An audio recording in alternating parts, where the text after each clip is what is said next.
You might have witnessed from the last two lectures recorded in video on legal fiction that we are entering into a very serious kind of critical study. It has taken me almost 30 years to complete my research work. This is the thesis for PhD law from Bombay University. I'm indebted to the faculty of law of Mumbai University for getting all the facilities to become worthy of this degree of Doctor of Philosophy in Law. Today, I'll be engaging in a very serious intellectual exercise, and the title of that is Research into Research Process and Theory Building.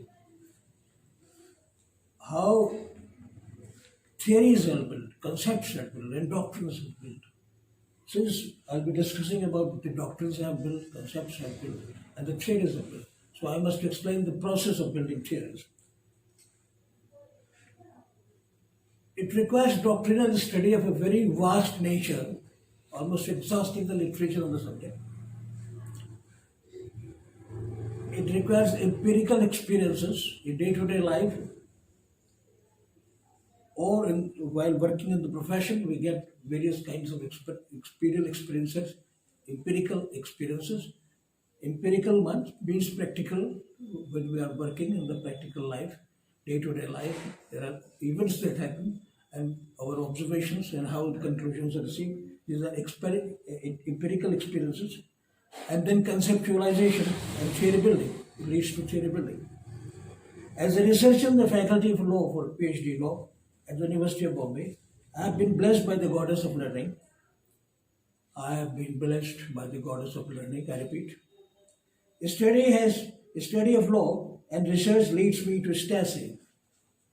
As any Mahatma will go into study, his ecstasy while meditating on the infinite power of consciousness. That infinite knowledge, infinite presence, and infinite power of consciousness. If you meditate on that aspect, and myself and yourself being within that infinite power, some experiences of very advanced nature start occurring. So, the goddess of learning has blessed me. Study of law and research leads me to ecstasy. Ecstasy of the kind which some Atmas will go samadhi, and intoxication from infinite possibilities. I at this age of 87, I still consider there are infinite possibilities ahead for me to work, and similarly for other persons to work. I sincerely believe that listening to my lectures, since I had been visiting professor of Mumbai University and various colleges of Mumbai for more than 11 years' time, listening to my lectures, you may have similar experiences. You may be having similar experiences. So now we enter into the subject itself, the research into research process and theory building, empirical experiences, conceptualization and theory building. I have mentioned in yesterday's lecture that those who have become rich, super rich, they have become rich because of tax preferences given to them, by of subsidies, by of special economic zones, by of transferring public funds for private ends to enrich the private net worth. Public funds has been lost in several ways to raise to private net worth. By my personal experience, I'll be mentioning one personal experience and how a theory has been built on that. One of my clients, who was a worker at the earlier stage, had become a super rich. Not super rich of being at the top level, but still a super rich, multi-billionaire, we will say so. I don't know in what mood he told me. Just see, you have been my consultant in earlier stages. I have evolved and become rich and super rich, and you are still walking on the footpath. It led me to thinking, why such persons become super rich and what are the factors? Then in my mind, I articulated that if I study the balance sheets and history of the published balance sheets and the history of these persons, because whatever is not in record, it's not possible to know. Although I know as a practitioner, as a chartered accountant, that how much black money is generated and how much white money and what proportions are varying from time to time. So I immediately came to the conclusion that those who have become super rich, they have become super rich because of subsidies.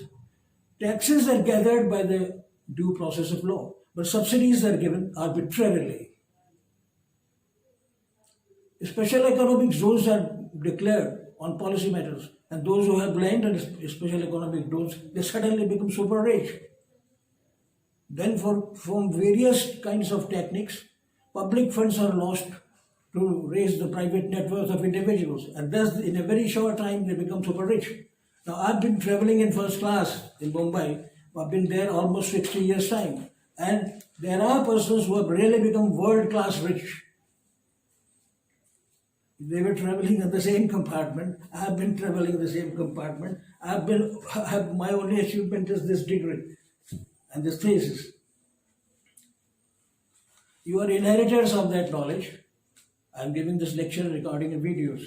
So, what theory I developed from that?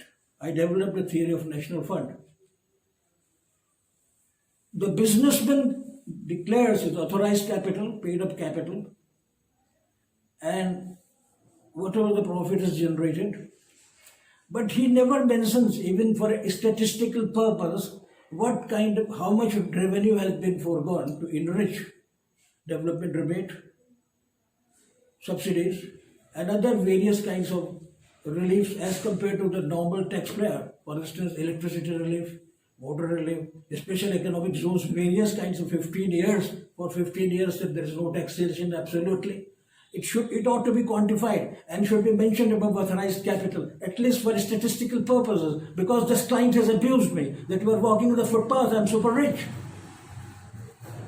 So, if they mention it for statistical purposes, how much is the national contribution to enrich these individuals?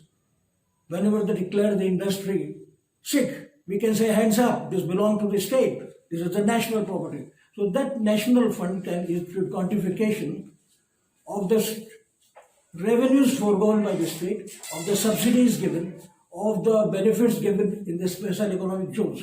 But here, the poor and normal taxpayer, he is not allowed to build his microeconomy. Chanakya has written in Kautilya Arsas, if the state destroys the microeconomy, the macroeconomy will be destroyed. I've got books on Chanakya's all literature here. I've studied them. We never care to study Chanakya. Microeconomy of the individual is, if that is strengthened, the macroeconomy of the state will be strengthened.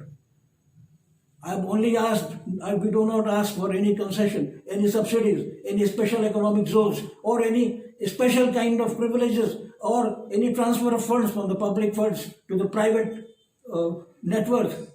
I only say whatever is remaining after paying all kinds of taxes, income tax, sale tax, central sale tax, excise, all kinds of payments, whatever is remaining, the taxpayer, the poor taxpayer, an average man who has no bias, like a Sudama, poor Sudama, he should be allowed to strengthen the economy of his family, his minor child, his missus, other female dependent members of the family. So look how a person becomes super rich and is able to abuse me, a consultant, a chartered accountant by profession, and having completed a doctor's degree and more than 11 years a visiting professor. And he gets away by abusing me. But it led to the development of theory of national fund. All corporate sector, at least, I don't say about partnerships or individuals, entire corporate sector should mention as a statistical noting above authorized capital how much funds have been lost to the state, to the national exchequer for building the economy of these persons who say we are super rich, we are self-made persons. And at the same time, I am comparing this with the poor man who wants to build the microeconomy of his child, of his missus, and of his family members. The income tax law says, love and affection is no consideration. You may refer to other sections are there. Yesterday I had mentioned section 64, which are to be deleted completely. The section 2, clause 41, section 10, 32, section 27, section 48. Oh, these are relevant sections. Tax law says love, natural love and affection is no consideration. You do know that the freedom fighters, for love of freedom, for the love of the country, they gave their lives. Love of the world, love of humanity, Vasudhaiva Kutumbakam. Love of father and mother, love of the family only enables the person to live in a proper aesthetic atmosphere, environment. So love and affection is a consideration, is the only consideration, is the most important in life of all individuals.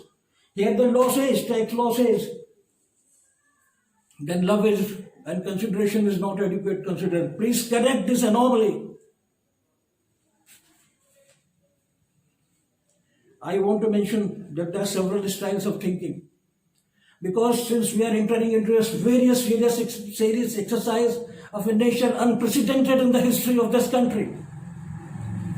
Once I had gone to a bank to draw some amount of 10 rupees and I had a minimum balance in the account. The bank manager says, you're a chartered accountant by profession and your bank balance is very awful.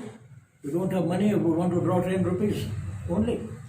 I said, Mr. Manager, when you meet a person like me, remember, it is a phenomenon on this earth. It's not an ordinary practitioner. It's a phenomenon in the earth. Please listen to me. There are several styles of thinking.